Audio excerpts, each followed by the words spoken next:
सुत गढ़ पर गया अकेल रण बांकुरा बाल सुत तरक चढ़े हूँ कपि खेल।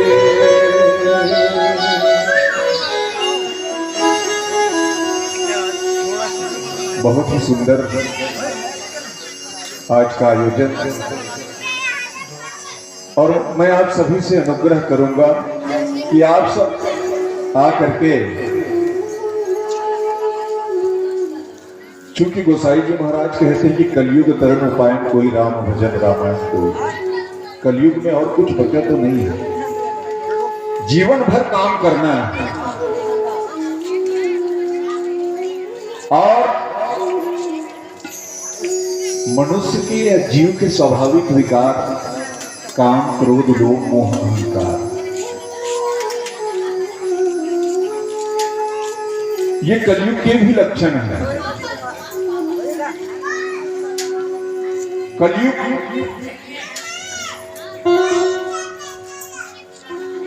श्रीमद्भागवत महापुराण में कलयुग का वर्णन आता है। राजा परीक्षित के मुकुट में कलयुग सवार रहा। काम क्रोध लोभ मोह अहंकार में ही तो कलयुग का वास रहा। एक अच्छा स्थान निवेदन किए कि राजन मुझे एक अच्छा स्थान भी दीजिए जहां रह करके मैं अपने आप को गौरवान्वित महसूस करूं। आप गंदे गंदे स्थानों में मुझे जगह दिए हैं,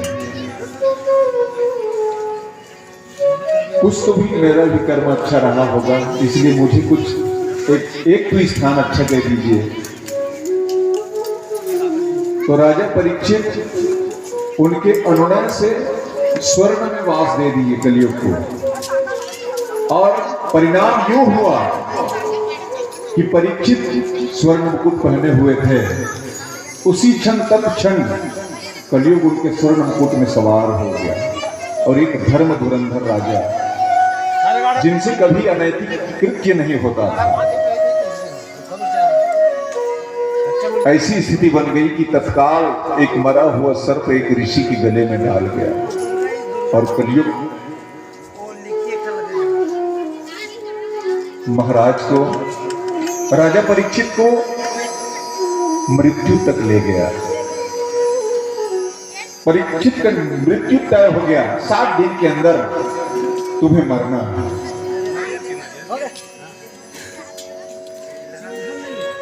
और ये परीक्षित का ही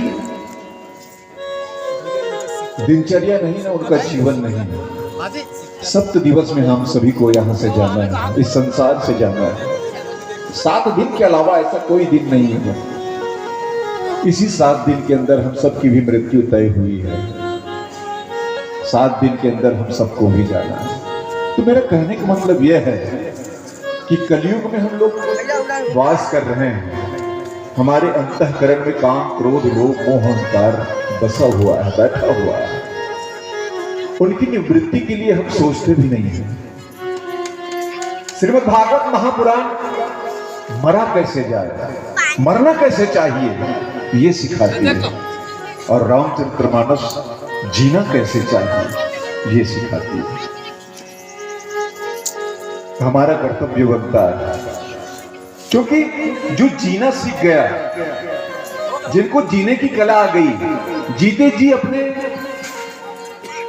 जीवन को संवार लिए, तो निश्चित है कि उनका मरना भी अच्छा होगा। आप लोग कलयुगी मानव हैं, हम सब कलयुग में जी रहे हैं, तो हमारा कर्तव्य है कि हम अपने दिनचर्या से कुछ आगे बढ़ें। रोज तो जीना है ही, माया मोह में जकड़े हुए हैं, सबको माया में रह करके जीवन यापन करना ही है। लेकिन जब भी ऐसे धर्म मंच सजे, तो ऐसे धर्म मंच में उत्सुकता पूर्वक आप सबको पहुंच जाना चाहिए। आइए मेरे प्रसंग के बारे में मैं अवगत करा दूं, अंगद सुना पवन सुत गढ़ पर गया हूं अकेल, रण बांकुरा बाली सुत तरक चढ़े हूं कपि खेल। ये प्रसंग जो मिला है वो वानर भालुओं का प्रताप किस तरह से भगवान राम के काज के लिए अपना सर्वस्व समर्पित करके आगे बढ़े हुए हैं, उन्हीं के प्रताप का वर्णन किया गया है कि